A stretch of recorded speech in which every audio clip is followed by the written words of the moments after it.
That was anticlimactic, David. There it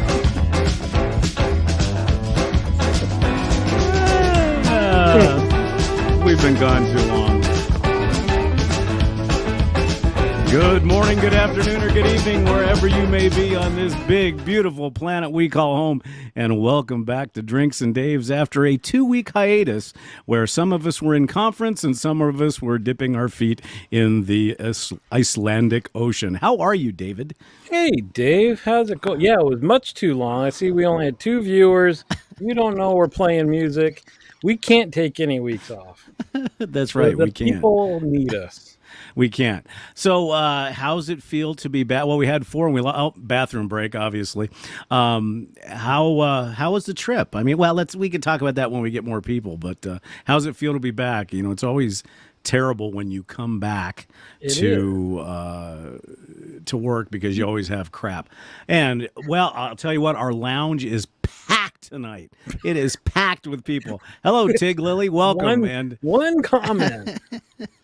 See, here they come. It's all right. We got 5 people, so please say hello. Tell us what you're drinking. Tell us what. Well, don't tell us what you're wearing. That may, no. You don't want to know I've got pants on. Apparently, that's all right. That's our standing room. Yeah. So what are you here? I'm drinking. It's called the 6 Isles. Okay. I don't know. It's one of those cheap ones. I don't know about you, but I've been drinking pretty good stuff on the show. Yes. But outside of the show, I tend to have drink the rot gut. No. When I have a cigar, sometimes I think I just want something that's peaty, but not $100 a bottle, because you're not going to get all the flavors when you're having a cigar, right? So okay, fair enough. So I've got this. So this is a blend, and it's supposed to be from the 6 Isles. So you've heard of Islay, right? You've heard of Jura, I assume. Yes. Skye, that's a lesser known, but they've got Scotch. And then there's Mull. Have you heard of the island Mull? I have not heard of. I haven't either, but apparently there's at least one distillery there that sends their stuff to this place. Well, you know what it could be. There was some guy standing on island and goes, "Laddie, there is a dirt. Let's call that a mole because it looks like a mole in Scotland." Okay, that's terrible. Very, very likely. And then Orkney, and then Arran. And Arran. I know that you have 2 shave soaps from Arran. Absolutely. But you're either not a fan or have not experimented with their Scotch. No, I have not. Yeah. Hello, Jaro. Nice to see you, Jimmy. So anyway, that's what I'm. Can you see? It's low, and I'm trying to. I realized again for the 50th time I've got too many bottles, so I'm trying to empty out one of them. Well, to make myself that's feel good. better. Yeah, I'm teetotaling tonight. I am drinking coffee. What happened? I don't know. I just felt like it, and I'm actually enjoying. But and the reason being, with coffee, I want to really, really, really enjoy the cigar. And this cigar is an Arturo Fuente Opus X Lost City. All right, was that over or under $40 for that cigar? Which way, are you looking at it from the top down or from the bottom up? I don't want to look at anything of yours from the bottom up. Somewhere north of 60. All right. So you're a guy that you can have a cigar, and you're either talking out your ass or you can pick out flavors. Because sometimes when you get a new cigar, you'll post your own notes, right? I either like it or I don't. And that's about as far as I can. I can tell, this one's too peppery or not. But that's one thing. It's interesting. Wine, scotches, I can get in the minutia, but I think it's just the thing is, the first thing, the way that, and I'll just say this as a little hint. Tim from Cigars Daily, the way he likes to suggest getting the tasting notes is the first thing you do before you even, obviously before you even light the cigar, once you cut it, then so I haven't lit mine yet. So yeah, take a dry and kind of try to pick out what you get. Now, a lot of times you may get barnyard, you may get dirt, you may get anything like that. So what that does is that kind of sets your palate up for when you actually light the cigar. And obviously you pre-toast it. I know what you do, but holding the smoke in your mouth a little bit like the way you do with wine.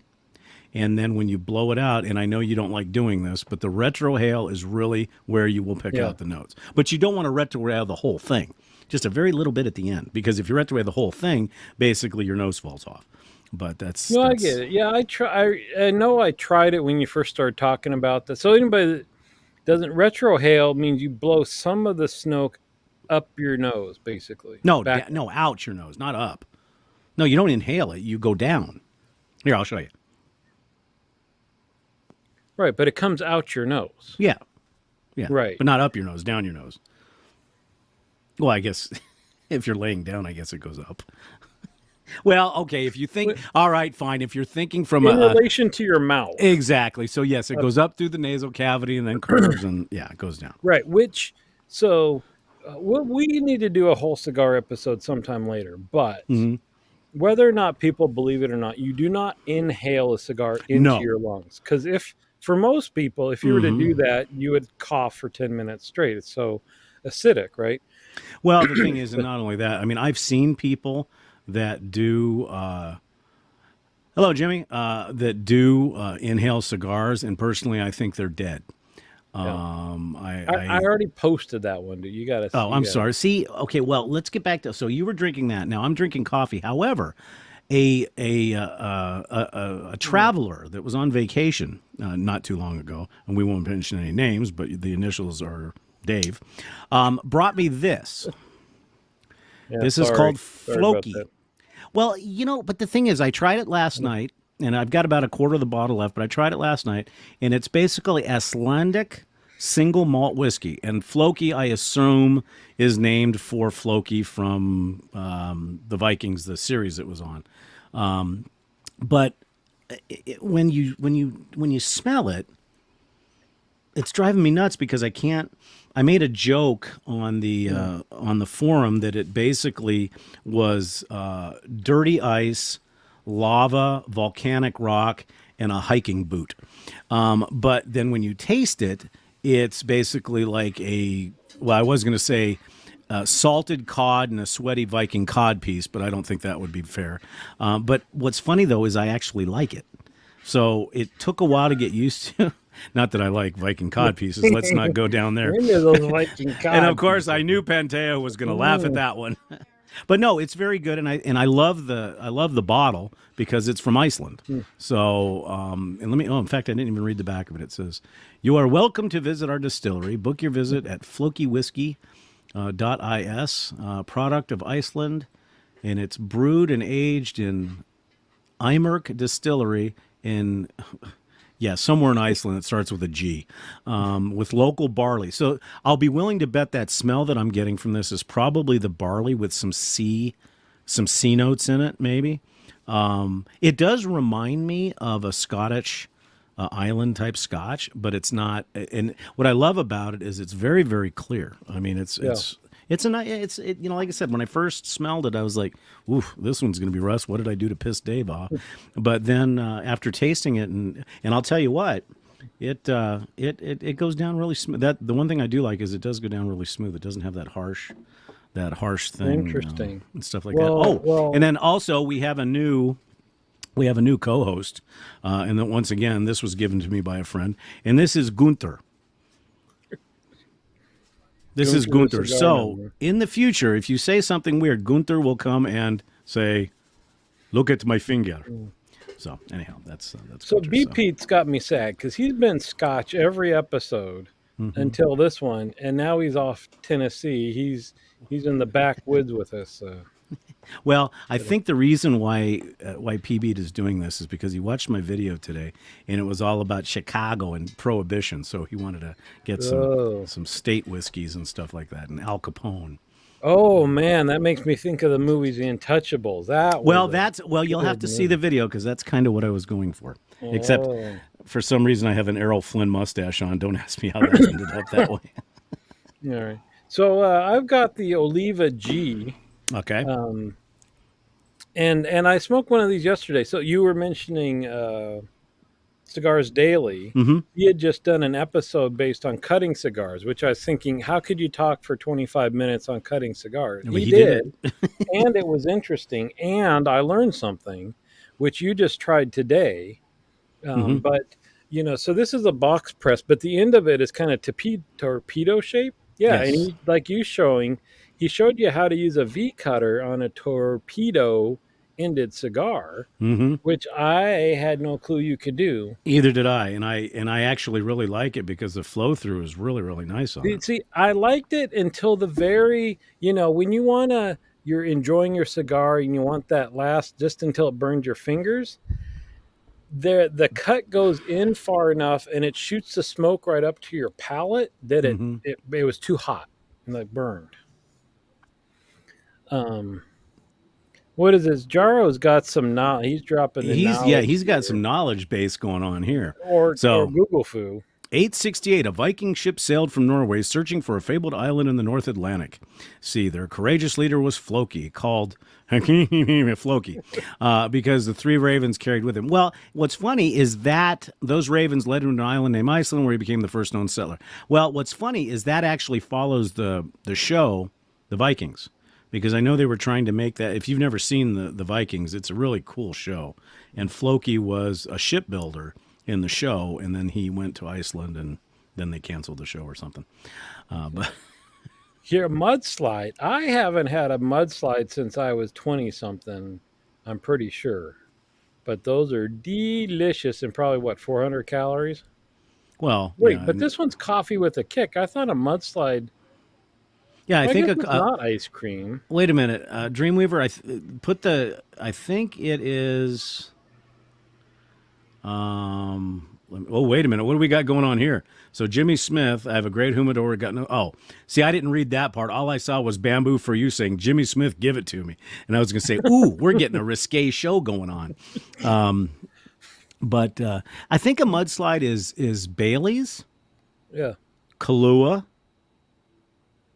And is it vodka? Well, see, but they got that's a white. That's a.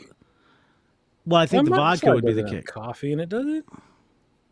Shall we? Okay, can somebody do the Google Foo? Google that one, Jaro. Google that one, Jaro. What is a mudslide? And meaning the drink mudslide, because we've all seen mudslides. Yeah. What is Kioki coffee is with a kick, I thought.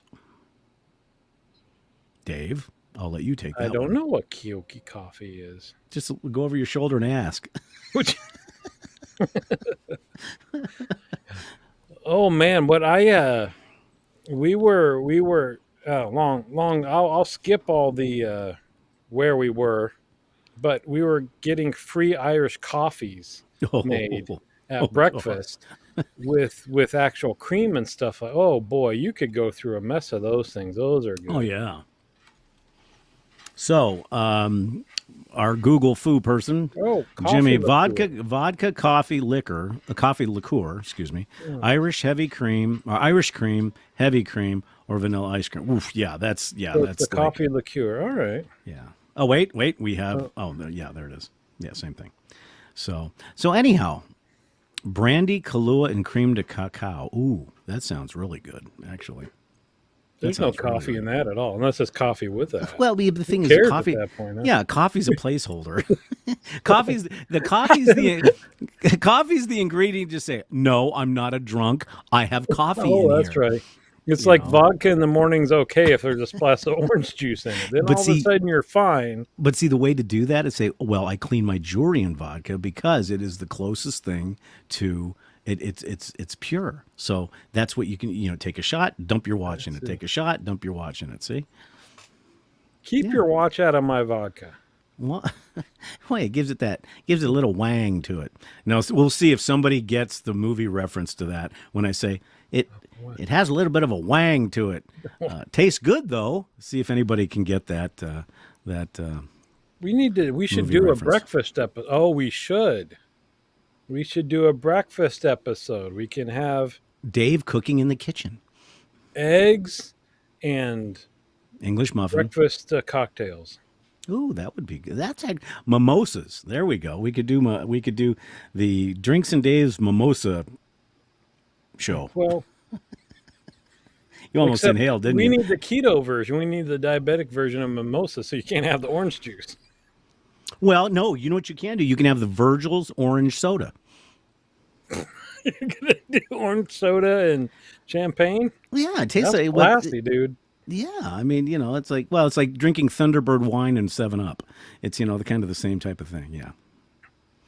Eggs Does Nurse Dave drink Harvey Wallbangers for breakfast? I don't drink in the morning. You know what? That's funny because I've got two philosophies. One is like, who cares what time of the day you drink, right? It's just It's always time, 5 o'clock. right? Well, it's 5 o'clock somewhere. 5 o'clock somewhere. But then when I was really getting into scotch and work was super stressful in the middle of COVID, I hit that period where like I came home and I like wanted a drink to like chill out, and I 100% didn't want to, do that. Like the scotch was for the taste and the experience and the hobby, and I didn't want it to treat like stress. And so I would wait until like, okay, it's now 5 o'clock or whatever, just because then there's a limit.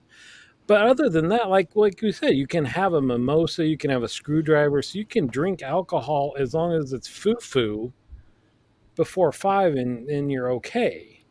Well, I think that's where I think back in the ad, like the Mad Men days, the ads in the '60s, women would have scotch and milk, and that would be considered an okay cocktail to have during the day. Are you serious? Yeah, I'm dead serious. Scotch and milk. Scotch and milk. It actually is not that bad. I tried it.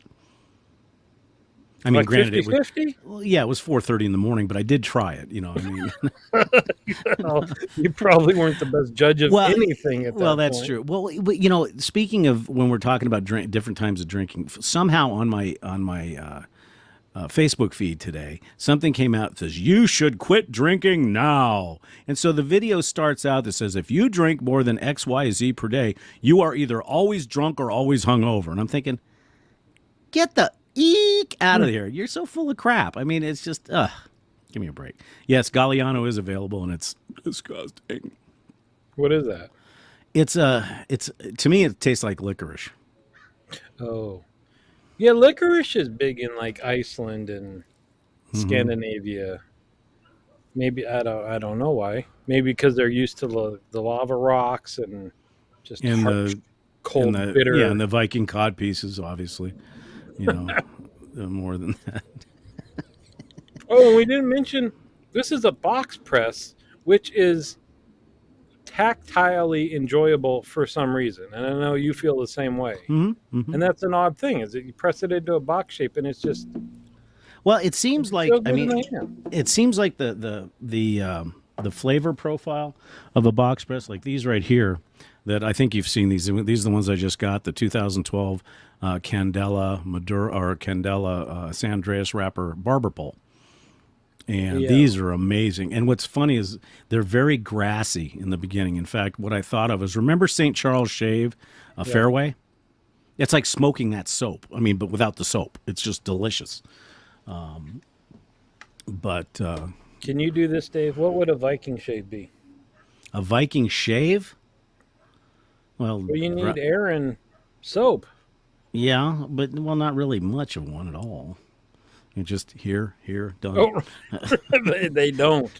Trick question. So now that we have, man, I can't believe the barflies today. We're gonna have to hire another bartender, Dave, because with as many people as we have in the lounge tonight. What happened to somebody needs to wake up Rich? This is the first I show noticed he's that. missed. Yeah. Unless he's here and he's just quietly.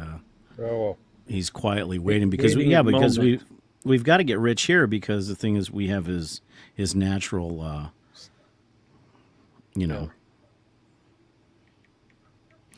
So anyway, so we've got most of our folks here now. We're going to probably have to, like I said, we're going to have to hire another bartender for the lounge, because we're just getting just jam packed. I mean, granted, the lounge is only 1 foot by 1 foot, but still.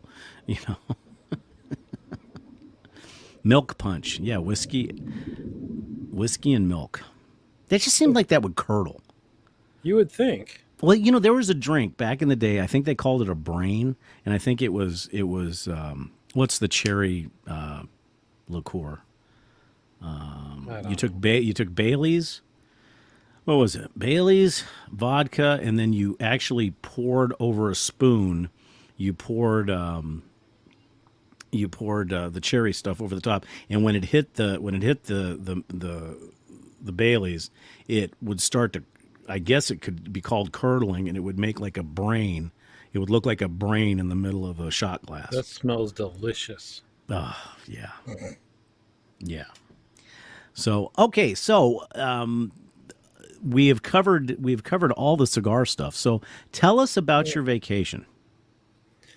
Yeah, we had a great time. And for those of you that don't follow on the cadre or don't watch my shave videos, shame on you.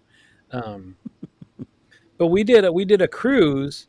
That's where your Iceland stuff came from. We flew into London, stayed there for a couple of days, and then cruised out and hit France and then Iceland, 2 different stops, and then Norway, and ended in Denmark.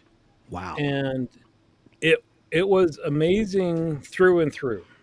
The stops were amazing. We had enough sea days where you were relaxed and forgot what day it was and could just chill out and just saw so many different things. And other than plane flights there and back, which are hell no matter what you do, it was super cool. Yeah. Well, now give some of our viewers a thing, because I know that you guys cruise a lot. I'm hearing God. But you're very, and you have educated me on this, because I would have never thought to even think about going on a Disney cruise. And here's what I mean by that. I'm a Disney fanatic. I love Disney. But when I think of Disney, I think of kids. And I think of let me say the word, the plethora, another movie reference, a plethora, let's see who gets it, of kids running around with Mickey hats on and just running around crazy. I mean, because obviously when you first start cruising, as we talked prior to the show, you end up doing the big cruise lines and you have thousands and thousands of people with a bunch of kids. But you really told me, and maybe you can explain that the Disney Cruise Line is actually a class line. And what I mean by that is it's very refined, very nice. And the kids, it seems like the kids have their own experiences. Yeah. So like you mentioned, there's just 3 main lines, right? Celebrity. No. What's the C one I'm thinking of? Carnival, Norwegian, and Princess. I guess you could probably throw Princess in that too. So you got all those lines that are pretty similar. And when we bring up Disney, people think, well, it's just like those, except Disney's trying to, screw you and make you pay a lot of money. The difference, though, is that it is a different level of service and cleanliness and all this stuff. And some of the differences are there's no casino on board. Thank God. And so they take all of that space and dedicate it to the kids. Right, so the bars are a little bit small. There's no drinking package, so that's some of the nice things. You don't have the people that are there to get in their 12 drinks a day because they prepaid for them. So you don't have the drunk folks at the pool, and the kids they've got 4 or 5 different kids clubs. Hold that thought. We had Rich come in. Thank you. Hi, Rich. Wait, he's popping in and out because he's watching a musical. Oh, well, I know what he's watching. I know what he's watching. It came out last Thursday for those people that are Star Trek fans. Strange New Worlds is the prequel to the original series. So you have Captain Pike and Number 1 and Spock, and they actually did a musical version for the last episode, and it was absolutely phenomenal because it was literally a Broadway picture Star Trek, but with Broadway type singing. It was actually really good. Do you approve of Rich putting that above our show? Negative. No. Negative. Rich. Priorities. So anyway, he can tape that. Right. So they've got a nursery that you've got to pay by the hour, but if you come in with a little toddler that's not potty trained, a little 6-month-old, you can put them in the nursery. They've got basically grade school kids club. They've got middle school. They've got on up to high school. So they each have their own space. Oh, so they don't kind of intermingle the. No, in fact, they won't allow. Like if you're a high school kid, they won't let you go down to the middle school. That's kind of cool though. Yeah. Now, so I would imagine as a parent, because I know that you've got various ages of kids. I know they're getting older, but I would imagine that you can feel really comfortable leaving them to their own devices as far as that goes. 100%. You can choose to let them check themselves in and out or not, so they can't leave without you saying it's okay. Okay. And then, of course, there's an app that you use in your phone when you're on the ship that if something happens, they need to get in touch with you. They can message you through the app, all that kind of stuff. So the opposite of that is their adult areas. So this is the cool part. So the first time my wife and I went on a Disney cruise together with just the two of us. And it was awesome because they have whole areas of the ship that are either adults only all the time or adults only in the evening. So like all the lounges at night are adults only. During the day, they can have like trivia for families and things like that, but then they switch over. But they have pools and the coffee shop and some bar areas that are adults only. Oh, really? Time. Oh, so they have a lot of times they'll have multiple pools on the ship. Oh yeah. Yeah. So there's a family pool and there's an adult pool on every ship. See, that's pretty, and you would think, and I've only seen a limited number of the advertisements for Disney Cruise Lines because obviously I know their bread and butter is families. I get that. Yeah. But you would think that they would get a little bit more, and maybe they do, that I just didn't know because you don't see that on their advertising. I didn't recognize it until you had mentioned that cruise, and I went on to Disney's website, and I was literally flabbergasted. I really was. I was like, wow, this is Seabourn Regent level type stuff, and it was really, really cool. And we can get into the cost basis and stuff like that, but when you look overall at what you get, the initial price seems a lot, but then when you start factoring all the other things, to me, it's extremely reasonable, and yeah, it depends. We talked about sharing a few pictures, so I'm going to bring up one of the first cruise that my wife and I went on because I took a lot of pictures, right? Just because it was so new. So let me click on this one. Look, I learned how to do this. Okay. So this is going to be amazing. I'm going to present and I'm going to share my screen. Wow, that is such an. So a lot of it looks like a cigar bar. Oh, there we go. Oh, look at this. Oh, what happened? Oh, there we go. Yeah. Oh, now which ship is this? So, this is the Fantasy. Okay. And everything you're seeing here is adult area. Both of those little pools and both levels of deck and all this. So no kids are allowed. They might be able to walk through, but they can't hang out here. Okay. So, of course, around the family area and like the buffet and stuff like that. But even like on Norwegian or whatever, you're going to have kids running around, right? So this is one of the few lines where you can just get away from everybody. Well, that's kind of cool. Oh, and I guess you can just see down. I was going to say, if you clicked on that arrow, that right arrow, I think it would have brought up the next picture in your slideshow. Right. Well, that's what I'm going through. I just wanted to show you the adult stuff. I didn't want Now, which ship was that? Fantasy. So that's one of their older ones, right? Yeah. But you should see, that's one of the other amazing things. I mean, so I try not to be, quote, elitist or whatever. I got to watch how I talk. But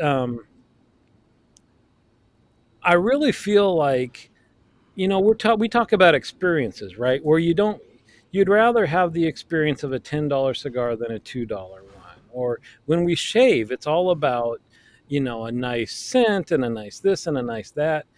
So same kind of thing, with this, that okay, here, let's see if we can. So this is,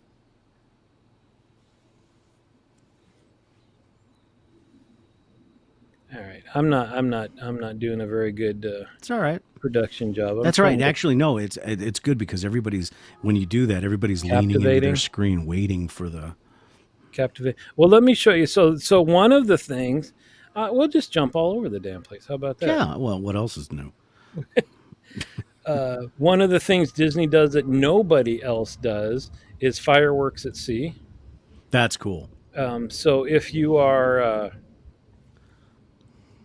in the Caribbean, they do Pirates of the Caribbean on the ship. So they now do can you dress up? Can you dress up for Pirate Night? People like these are obviously the actors on the stage, but the people to the left there, you will see guests dressed up to that extent for Pirate Night.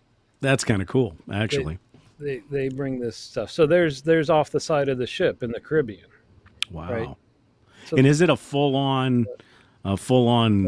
production? Oh yeah, music and so that's it. You have the show. They've got the pirate there doing the battle and all the stuff, and then all of a sudden the lights drop in the ship, and the music starts up, and then they do. Yeah, so I decided here I'm gonna whiz through all of our family stuff. No, but that's kind of cool though. But right, so you've got those are your kids. Oh my God, how long ago was this?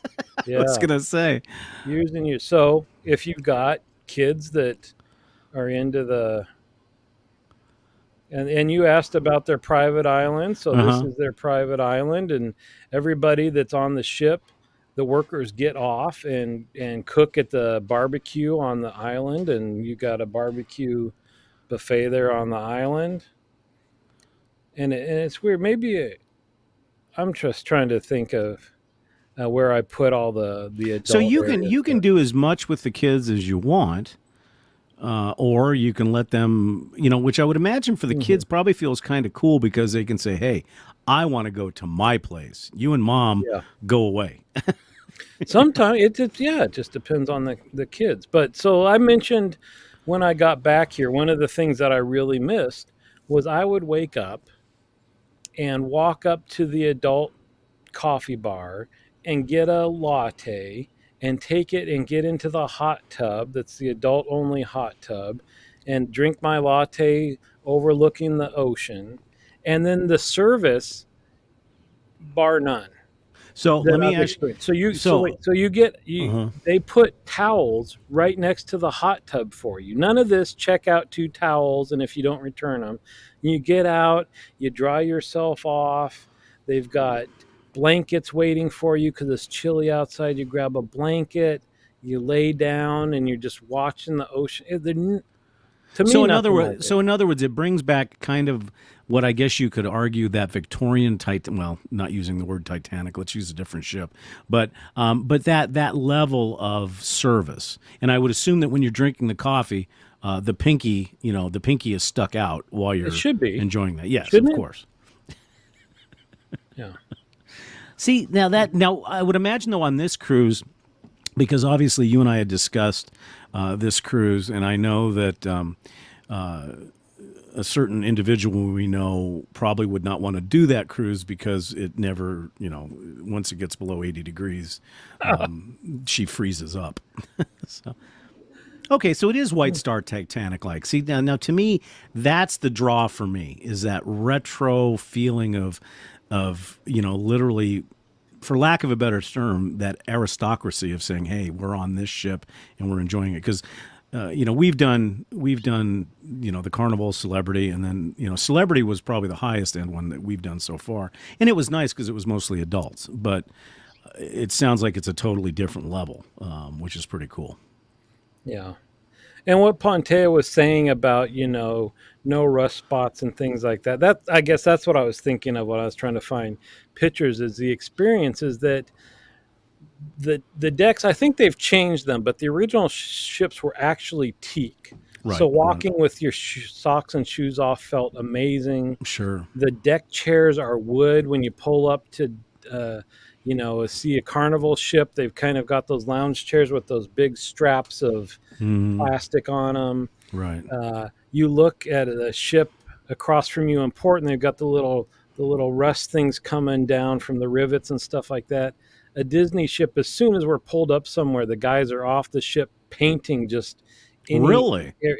They paint all the time. Wow. So what that reminds me of is when I was in the Air Force, when you have a demonstration squadron, whether it be the Blue Angels or the Thunderbirds, you could eat off of probably every flying surface on those planes because it represents the highest end. And I would have guessed, let's face it, those of us that like Disney, like you go to Disneyland and you start reading some of the things about behind the scenes, and you'll never find a piece of trash laying anywhere in Disneyland, Well, in fact, I was amazed that, I'm an early riser. And so that's amazing on these ships because people are on vacation. They like to sleep in. So you get the ship to yourself. And I was up early and I was seeing them reinstall some of the wood handrails of the stairs because they had taken them off to revarnish them overnight and reinstall them in the morning. Wow. I mean, every ship, that's why when you say, oh, it's an older ship, right? I'm kind of like, yeah but you would never know it. So here, let's this is one of the smaller ships, but I'm going to share this just because I finally found a few places that are the adult area stuff. And this is one of my favorite lounges. But check this out. This is the Cadillac Lounge. Wow. And so you can see the lights are like the tail lights of a Cadillac, and the chairs have kind of the fins on them. Before you leave on that picture, what it reminds me of is if you've ever seen the movie The Shining and the bar, that bar that they were talking in, or the bar on that, what was that movie with oh God, what's her name? Where it was a starship and they were going out 100 years and they were in the bar talking, and it looks a lot like this, very futuristic but retro at the same time.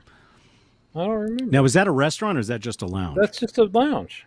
Wow. So look at those lights on the wall. Isn't that amazing? That's pretty cool. And so are these themed towards like Disney movies? Like, would that be Cars, I guess? No. Oh, okay. No. So here's another lounge that's like I like the backgammon. I like the backgammon. Yeah, look at this thing. They'll play sports on the TVs, and they've got all sorts of beer on tap. And so, this... Here's another lounge where they got a piano. This is all one ship, so. Wow. You can address this too as you're going through that. Pantea just put up the theming of all the ships is amazing. Each ship has an art of the theme tour.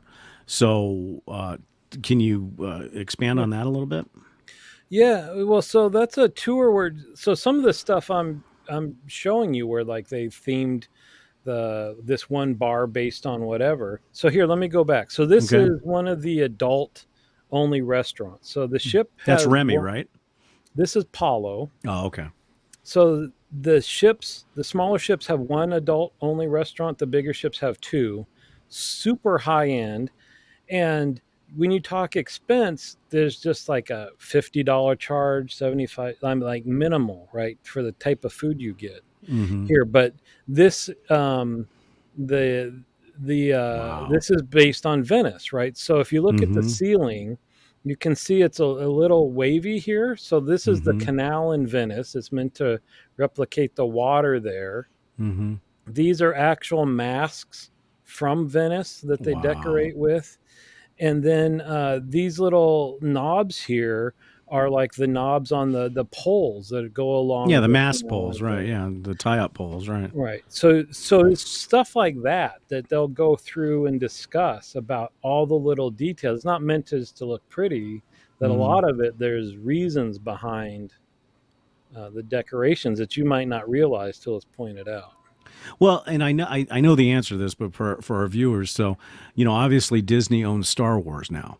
And so I assume that is there theming on the ships chain? Is it an ever evolving thing based on the products that Disney has or owns? Somewhat. So in some of the kids clubs, they have the Millennium Falcon, like kind of, I don't know, toy. You can go in and mess with the controls and stuff like that. And my wife just told me they recently ended them, but they used to have Star Wars Days at Sea. So some of the cruises, instead of like Pirate Night and stuff, they would have stormtroopers and Darth Vader and all that stuff. Okay. But now they're doing Pixar. Well, I would imagine they probably changed away from Star Wars because they have to pay for their galactic experience that they have at Walt Disney World. Jeez, what a waste that was. Because I think it was what, $10,000 for a 3-day stay or some crazy amount. Insane. Yeah, but what's the new one? Oh, so the new ship has a whole restaurant based on Frozen, Arendelle, right? So all the pictures down the hallway to the restaurant are Arendelle, and then you've got actors singing the songs while you eat. And that's good. Well, let me ask you a question based on, like talking about Disney, because one of my favorite rides at Disneyland is the haunted house. And I know that when you're going through the queue and you're going, the pictures actually change as you go by. Do they have stuff like that? Like video framed walls? No, they don't. I'm trying to think of, so the video walls in each ship, there's a restaurant called Animator's Palette. And they do two things in there. One is, Crush the Turtle. Mm-hmm. They do the Crush show where he'll come up on the screens around the thing and talk to people live time, right? That's so they'll actually cool. Say, "Hey, little dude in the blue shirt." And so they've got somebody watching and doing the Crush righteous. Yeah. Oh, that's cool. And then the other thing they do that's super cool is that you'll get a placemat with kind of like an outline of a person, and you have to fill in what their head looks like and their arms and legs and all this stuff as soon as you sit down. Then they take all these sheets away, and halfway through the meal on all these screens all the way around the thing, and it's Disney. So it's not just showing you this. It's like They've got this intro music, and they're showing clips from their own productions, like how it goes from a pencil sketch to an ink thing that gets colored in and all that stuff. Mm-hmm. And then they've got a show where they've scanned in your images somehow and made them start moving.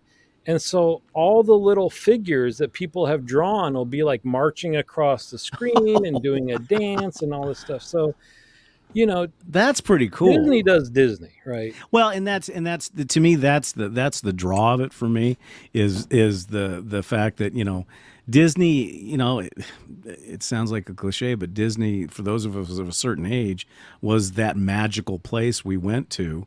And basically this sounds almost like it's Disneyland at sea, for lack of a better term. It's not the rides, but it's the experience. Right. And so you hear that from a lot of people once they do it. If you have experienced the Disney rides, they'd much rather keep doing the cruises because it's relaxing. You're in the parks and your feet are sore and you feel like you got to go all day and you're exhausted and all that stuff. And this is the opposite of that. Yeah, because if you get too tired, you just find a nice lounge chair and out you go.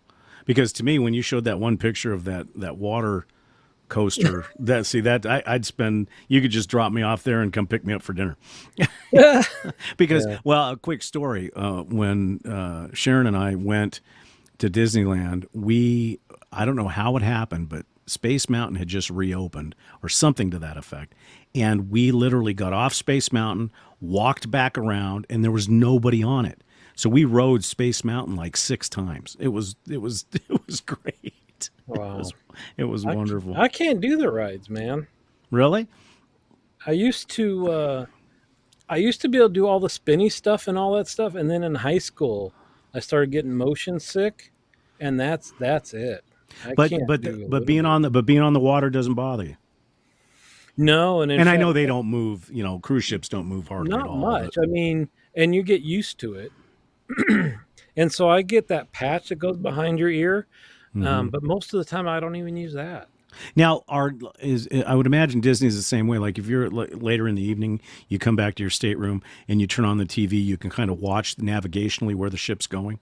Do they do that? Yeah. Okay, there's one channel that shows the front of the ship all the time. And then another one that's like for nerds like us, right? That shows the stats. It shows how fast the ship's going and the wind direction and the wind speed and the water temperature. And then it shows the map zooming in and out and all that. P. Beat brought up a really good question real quick that says, what would Walt would have thought of all this. And I know there's somebody that's watching in our lounge right now that would say, well, Walt's never gone. They just turned him into AI.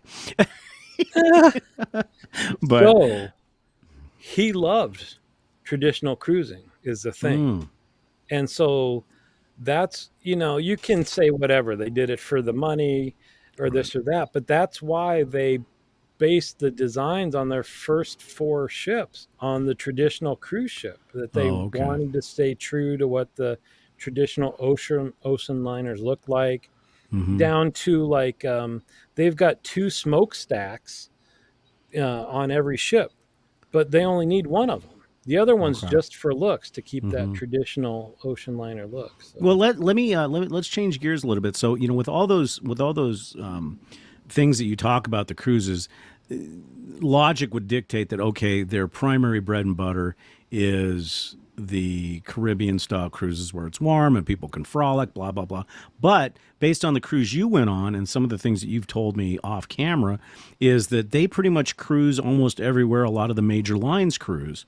So for this trip that you guys just went on, would you think that the age of the kids was probably a little older because of where you were going, or no? Maybe a little fewer kids. It tends to be time of year, though. Okay. That in the summertime you're going to get the kids, and then if you do the longer cruises during the school year, you'll get fewer kids. Because now, are they limited? Because I know some cruise lines like Viking, I've got a client from the shop that this is they fly from Long Beach or from LA to Hawaii.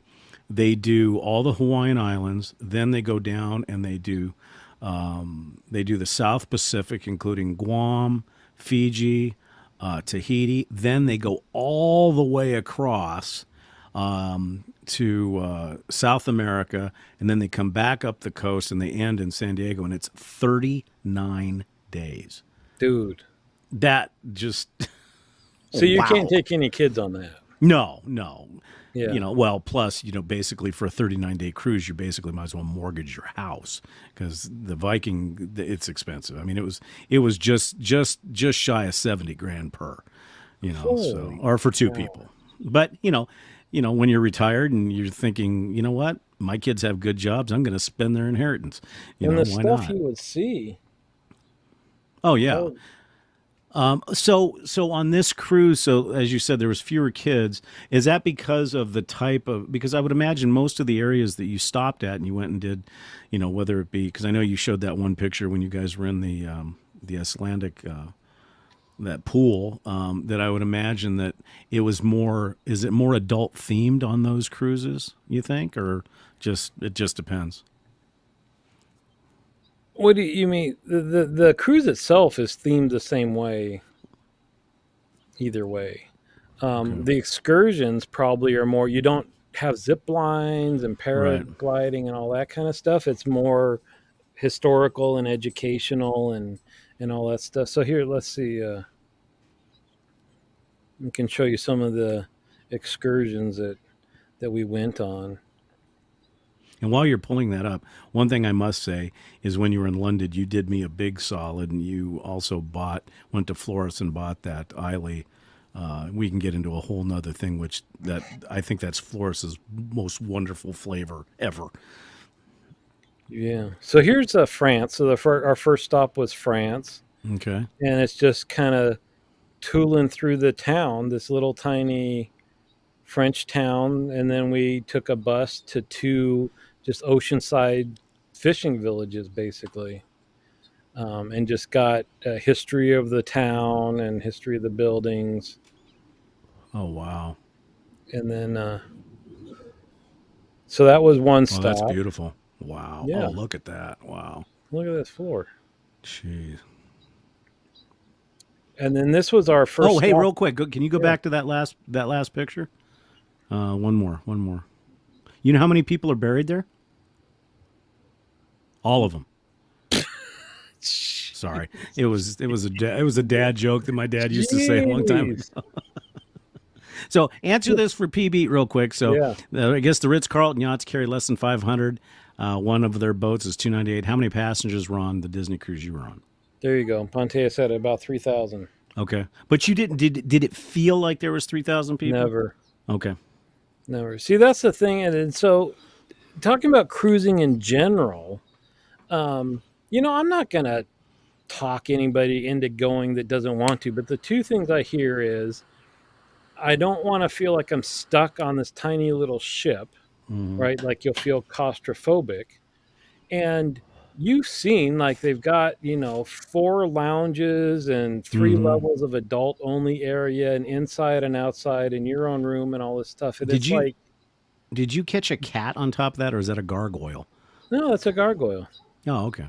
Hey, and remember I was mentioning that we learned about what are they, cat traps? Oh, I'll spend all my time going back and forth. This thing on the top of the roof, I've never seen this, but it's so the cat can get in and out to chase the rodents out of the top of the building. Yeah. Guess I'm going to have to hire an architect. Huh? That's beautiful.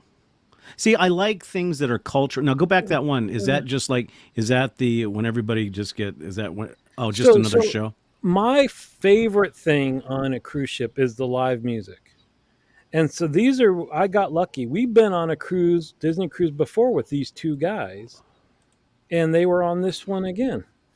And, sorry. And so this is it. This is my favorite thing to do, is sit and just listen to a live musician. So this is their atrium, and it's just around like dinner time in the evening, and people are hanging out. And see, that has a real Titanic.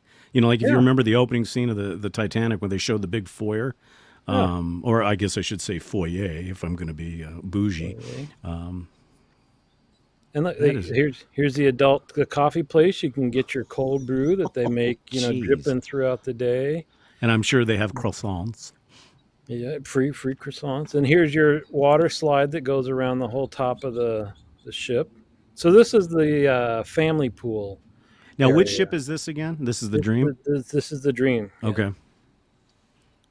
Wow. And so here's another view of their atrium. So they're not as big and grander. So I mentioned to you before that one of the entertainments was they got an Icelandic violin player who was actually world famous. And so she was on the ship in one of the. So do they like board the ship for the show and then disembark, or are they there for the whole? Depends. Okay. Depends. So those 2 guys that I like were there for the whole show. She got on. She lived in Iceland, so she got on in England, and then just got off when we ported at her home. In Reykjavik. Did you guys stopped in Reykjavik, right? Yep. Yeah. Now, Now I know that some ports that you go into are too small to moor up to. So do they have tenders, or do they pretty much? They do, but none of the places we stopped we had to tender. Okay. Just walk right off the ship. Yeah. So this was actually Reykjavik. We got to walk around. P-Beat's got a question for you, Dave. Yeah. When I disembarked. Oh. So I'll tell them the story. Is so I packed a lot less shaving soap than I thought I was going to need. And in fact, I ended up with just a sample for the whole trip. And so when we were in London, I thought, well, I better get some soap, because I was hoping I would run across drugstores. The answer to this, no, I didn't. When we were going port to port, we didn't hit anywhere that was like a drugstore. Didn't see any to shop at. But when we were in London, we went to a drugstore there so I could find some shave soap. And look at that. Wow. I ended up finding Wilkinson Sword shave soap in a bowl for $3.50. So I thought, all right, I'm going to give this stuff a try. And because we were in London and at a hotel and I had Wi-Fi, I posted about that. And one of the cadre members mentioned something like good luck with that, or there's a reason it's $3.50. There I am repping Drinks and Dave's in Reykjavik. And so because of his comment, I was afraid to try it on the ship with an open blade razor moving around. And so I didn't. I tried it when I got back. But since you've used it and it's pretty good. It's not terrible. No. So here's the Blue Lagoon. That's kind of a world famous place. And that's the one I was talking about. Yeah, that's the one I was telling you about. Now, was Brooke Shields there by chance? Not this time. Not bad movie Look, reference. I got my facial done. A certain individual is not going to be happy you showed that picture, by the way. Just that's right. thought I'd let you know. There's me, and so here's something. So so here I'm geeking out on this stuff. So you'll forgive. I won't talk about Disney cruising the rest of our shows, but here's something else that's cool. Where can you get a picture with Mickey in his Norwegian gear? That's pretty cool. They still have the mermaids and stuff. Here's a different violinist that was on there for the whole ship that my daughter just loves. So got a picture with him. Is that your ship? Was that your ship? That's our ship. Yeah, that's our second stop in Iceland. Now, can you hear it? If you hear right when you're showing that picture, if you hear it just lightly, you can hear this rustling, and that's Sharon shivering. It was cold. We were wearing coats inside. That's beautiful, though. God, look at that. Wow. Yeah. And so Iceland is however you get there, I would say this is one place that I would suggest everybody goes once, just because of the geology of this place. Go back one. Okay, ladies and gentlemen, we're going to see Dave pronounce that word. Nope. I don't even know what some of those letters are. God. But see all those holes? That's these things that are like bubbles. Like the whole place is volcanic, right? Sure. Now they still have a lot of active volcanoes, don't they? They had one that was active while we were there. We didn't get to see it. But I mean, the whole place is lava rock. Wow. And then we went to this place that's kind of like Yellowstone, where they've got the bubbling mud pits and all that stuff. So very cool. So it had that stark beauty. Yeah. Now, where did you guys disembark? In Stockholm? Copenhagen. No, Copenhagen. Yeah. Wow. Yeah. So anyway, I'll start. I won't go through everything. Well, no, I mean, because we, obviously, everybody's been kind of tapping their watch, going, "Geez, when are Drinks and Dave's coming back?" I mean, I just want to let everybody know I wanted to do the show because those of us that were wallowing away in 115-degree heat, but my partner over here said, "Absolutely not. We have to wait." Not. So. Oh, so see, Tig Lily asked if there's hot springs. So in other words, basically that would be drop me off here. I'll wait until you guys come back. So somebody asked about the smoking. Let me say that was my one frustration. So one thing I learned this trip is that they have two places where they sell cigars on the ship. They actually sell them, really? Oh yeah. And in fact, what's the company? It's a very trendy brand right now. Acid? Not Acid. Newer than them. Newer than Acid? My father, it's not something like that. Anyway, they have I thought they're special cigars, but it's just special packaging for the Disney Cruise Line. It's like a set of 5 cigars. Please tell me you got that. No, I didn't get it. Because I don't like them. I don't like the... Yeah, but it's a Disney collector's item. So I wanted to at least smoke one cigar, right? I didn't bring any with me, so I knew they sold them on board. But it was cold and windy and all that stuff. And so the last sea day, it was warmer, and I thought, okay, this is the day to do it. And I said, okay, you guys have cigars here, so I assume you have a cutter and like matches or something. And they said, we've got a cutter, we're not allowed to have matches because of fire risk. Yeah. And I said, well, okay, so how do I light this thing? He said, well, you got to go to the smoking area and just bum a lighter off of somebody.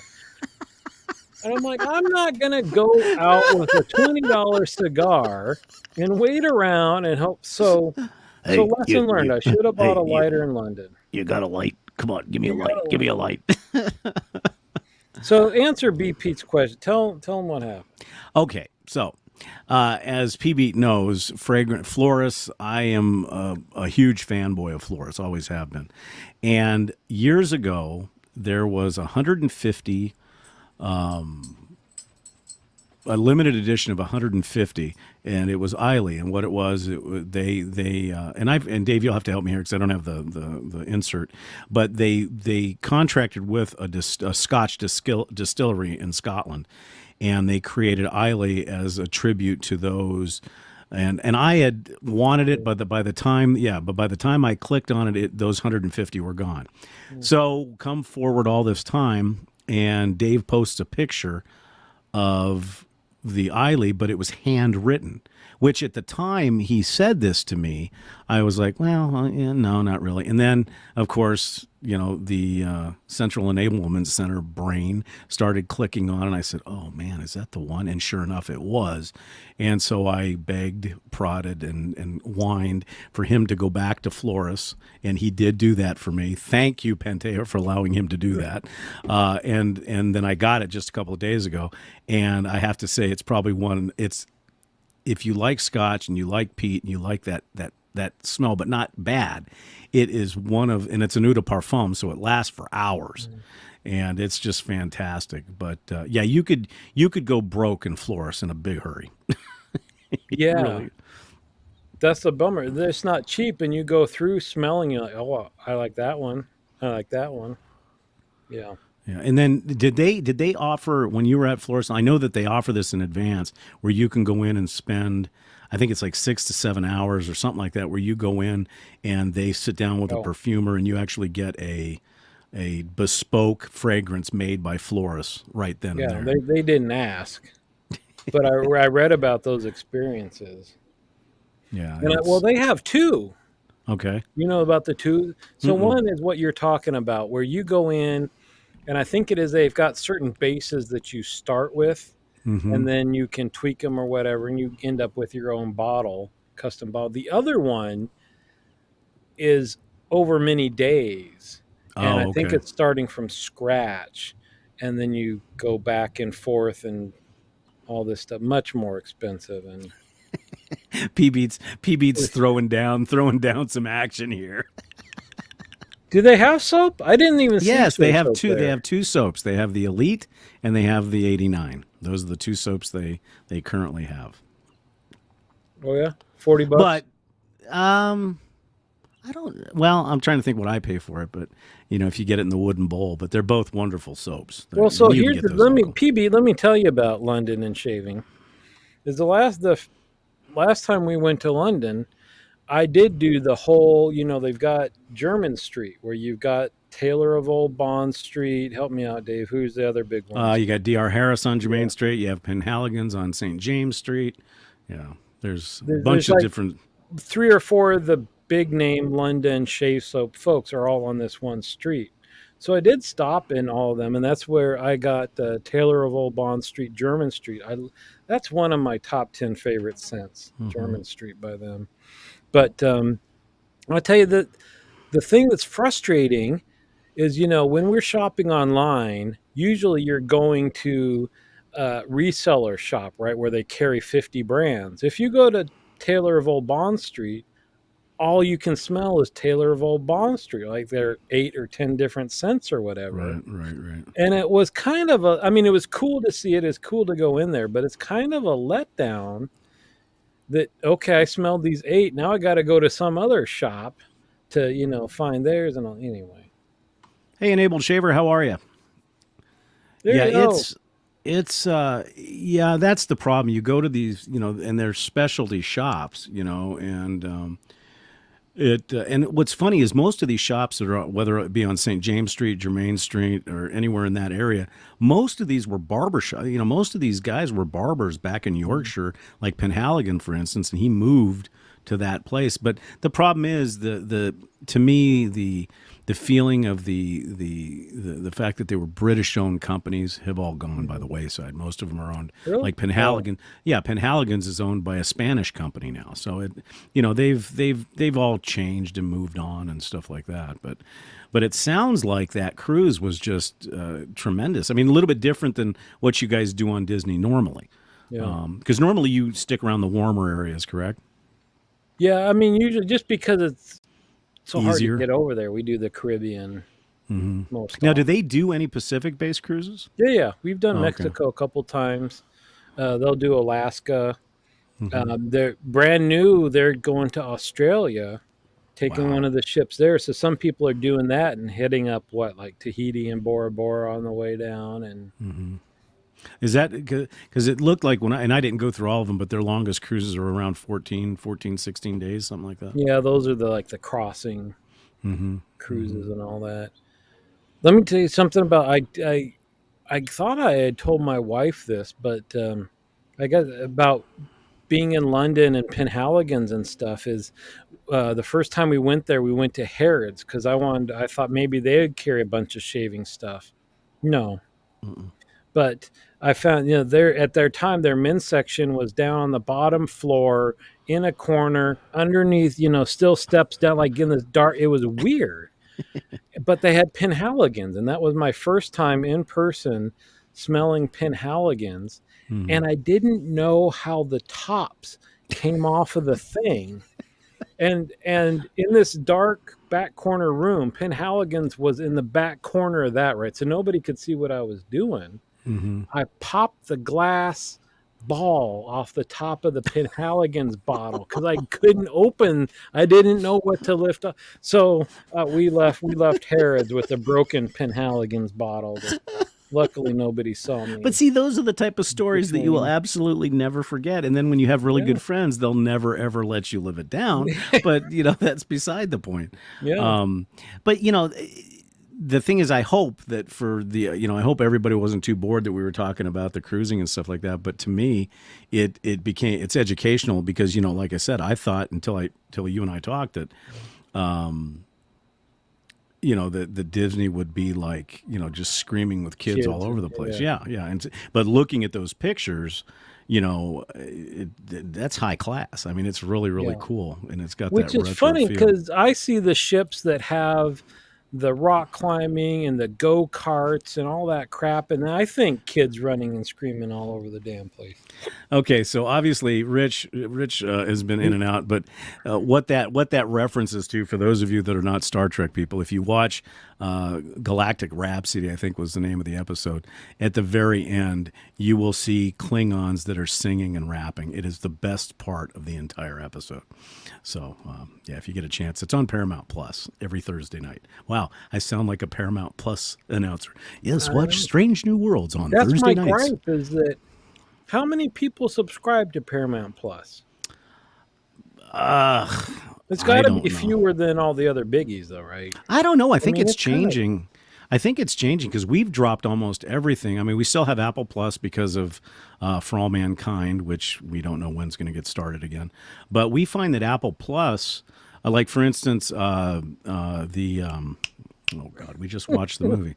God, don't get old because your brain just here's how many people subscribe to Paramount. yeah, and she's talking about me probably. No, the the show, the Transformers, Rise of the Beasts. What the That hell? Oh, it's a great movie, and it just came out of the theaters. I mean, like immediately, and it's already on Paramount Plus.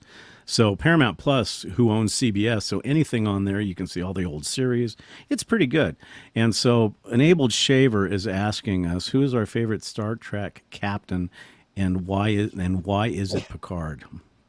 Boy, nothing like steering the audience there, Bud. All right. Listen, Mine's it's going to be not Kirk. Picard. Mine's going to always be Kirk. It will always be Kirk. Really? Yeah, Is it it'll because he always. slept with all the green ladies, or because he had a speech impediment, or which? What of There his was wonderful characteristics? there was nothing wrong with the way he spoke during Star Trek. Oh, and then of course, and I know that Picard is the favorite of a certain individual because he makes it so, and he drinks Earl Grey tea hot. That's Plus, he's Picard. got a sexy bald head. Yeah, Oh, yeah, that's true. so I'm gonna keep this is my episode, dude. So I'm gonna keep plugging it. So the Sure. other cool thing about Disney, right, is they own a crap load of movies. So not only can you stream them all in your room for free, Like when they 101 Dalmatians. release, huh? 101 Dalmatians. Yeah, buddy. Oh, I'll watch that for 14 days straight. There you go. When they release a new Disney movie, where's the first place they release that Disney movie? It ain't the movie theaters. It's on the cruise ship at midnight. Really? You can go watch the brand new whatever they're releasing in the States. First place you see it, they download a digital copy. I guess at midnight they get a key to unlock it, and they're showing that thing in their theaters. Yep. Wow, that's pretty cool. Yeah. That's pretty cool. I don't care about most of them, but it's kind of a cool thing you can brag about. Yeah, but I I'm guarantee trying to think you. of what it was. I guarantee you. Mansion. Yeah, but I guarantee you, and those of you that do not know Dave, take this to the bank. In the morning when he got up at 5:36 in the morning and he went up to the adult spa and he had his coffee and everything else, he was singing something from Frozen. You know he was. Okay. All right. I love the music from Frozen, dude. I knew you did. And so one of the coolest experiences is I told you the new ship has a Frozen restaurant. And when the entire restaurant is singing Let It Go together, oh, yeah. See, the thing is, people would think I would be crazy, and for a certain age, because I'd be walking through going, you got to bare necessities. I mean, that's one of my favorite. The Jungle Book is one of my favorite movies of all time. So you can watch some of the older ones too, then. Oh yeah. Oh, that's cool. Yeah, that's pretty neat. I did mention this. We had Beauty, and maybe I mentioned it before the show actually. That they've got production shows, and again, it's Disney, so stuff is top notch. And it's very cool. We got invited to a quote behind the scenes thing for their production of Beauty and the Beast. And so the people who do the lights and move all the stuff in and out and all that came and talked about their jobs. And then they ran through one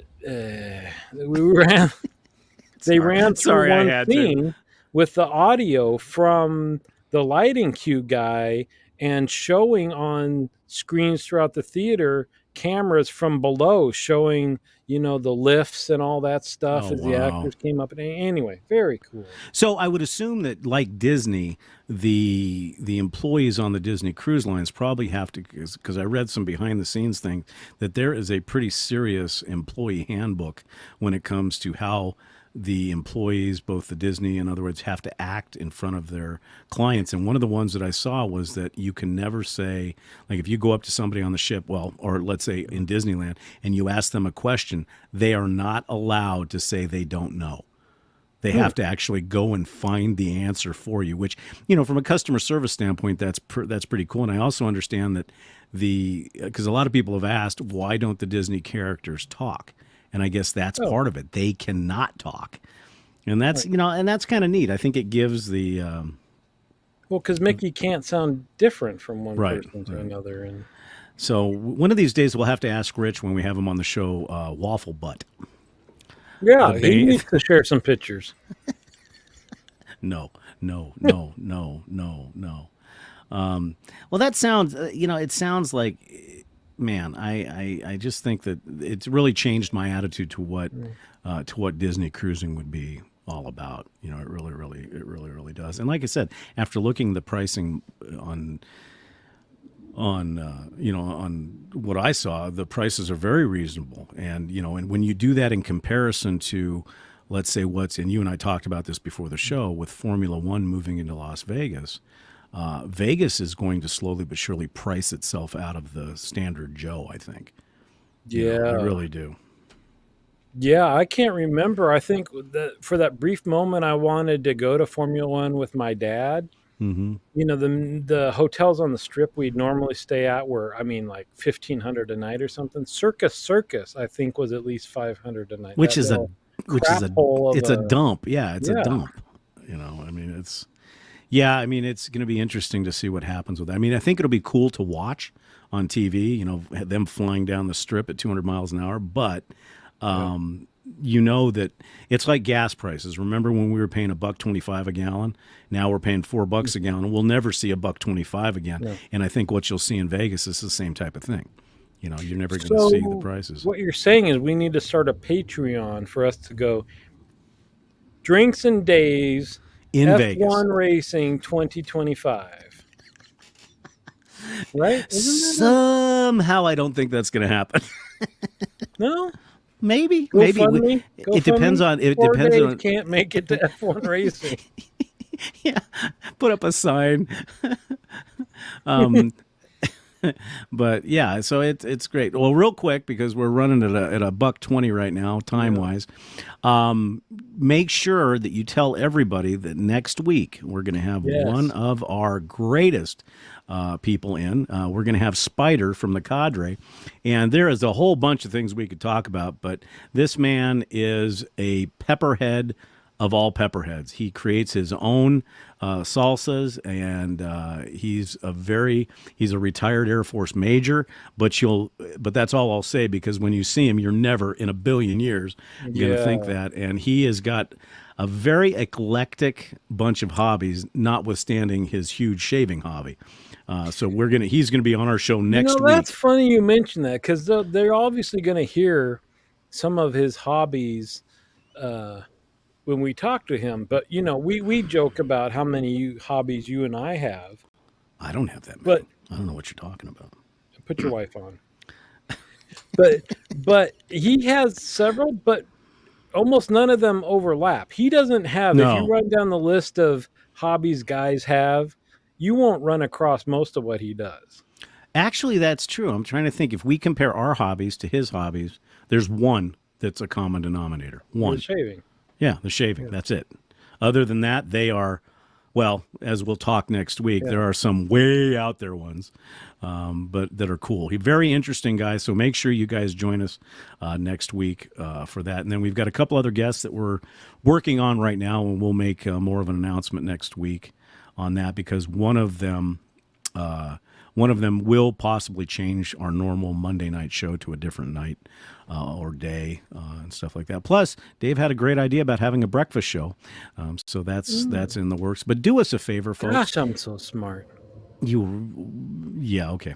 But do me a favor, folks that are in the lounge. Make sure you tell your friends. I mean, how we get bigger and better is with subscriptions. Now, as you know right now, and Dave just put it up there, as you know right now, the show is broadcast on my channel, Barber Dave Shaves and Such, and on Dave's channel, Nurse Dave Shaving World. But once we get to 100 subscribers, we can specifically stream from our Drinks and Dave's channel. So please tell your friends, have them subscribe. We'd certainly appreciate it, because the more subscribers we get, the more shows that we can kind of branch out with, and then we can start doing polls and plus and the whole like F1 thing. Exactly. Yeah. Well, that there's another thing we could do. Send, Drinks and Dave's Shaving World Live throughout the world. So send us somewhere, and we will be more than happy. Right. It's for you guys. Yeah, but I can see, what they're going to go. We're going to be all excited, and they're going to say, okay, and they're all going to give us a Patreon, and they're all going to give us thanks and super chat. Oh, and that's another thing. Once we get on our own channel, we can start doing super chats, which is huge. Super chat, super stickers. So if you help us out, you'll get your own super sticker type thing that you can use, and you get exploded on the screen. But what's going to happen? I think we'll run a contest. Where are we sending Drinks and Dave's? And we're going to open up, and it's going to be Ottumwa, Iowa, Topeka, or Toledo. Toledo, to see the Mud Hens. See right there. I like what PB. My favorite. Exactly. Right. Bora Bora. If you send us to Bora Bora, we will give a special shout out to BP. How about that? But what he's not telling us is we're going to be on the leeward side of the island, broadcasting from a palm tree, which is okay. I thought Bora Bora, Idaho, or something. Probably. Yeah, send us to Madrid. Oh, Madrid. Yeah, it's Madrid, Madrid, New Mexico. So anyways, well, what else you got, Dave? Anything else? No, I'm good. My butt's starting to hurt, Dave. That's probably stuff that people probably didn't remember. Outside. We are trying. Well, here's what I say to your butt hurting. But so first and foremost, we want to thank Dave. You'll have to read the chat because I'm getting ready for the closing thing. There's a comment. Yeah, oh, it's there. He's shooting his mouth off about where we need to go. Paris, Texas. But anyhow, first and foremost, we'd like to thank all the Barflies. Don't forget that you can get your very own Drinks and Dave's t-shirt on my channel, Barber Dave's Shaves and such. And Dave's wearing one today. I was out doing errands, so I had to be dressed somewhat. Excuse me? I had to be refined today. What, you live in such a bougie neighborhood you can't wear a t-shirt? Yeah, I share it with tarantulas, javelina, and coyotes. So, but as I was saying, and there's a lot more comments, Dave, you got to get with it. Come on, I can't see them before we leave. See, they don't want us to leave. They love us so much. They love us so much, they don't want us to leave.